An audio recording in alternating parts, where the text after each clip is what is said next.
Hands Family. Assalamualaikum warahmatullahi wabarakatuh. Selamat datang kembali di channel Hands Family. Di video kali ini, Hands Family akan memberikan tutorial cara membuat bunga anturium dari kain flanel. Sebelum mengikuti langkah-langkahnya, jangan lupa klik tombol subscribe. Terima kasih. Yang kita butuhkan adalah lem tembak, catok rambut, gunting, tisu, cat krayon warna hijau, selotip hijau, kawat besi untuk tangkai, kain flanel ukuran 1,5 x 15 cm, ukuran 9 x 9 cm, 10 x 8 cm.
tutorial kita kali ini.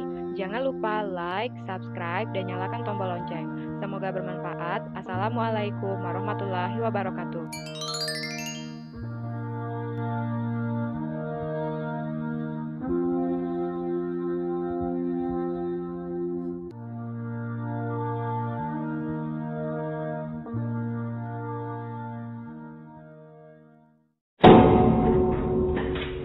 Hands family.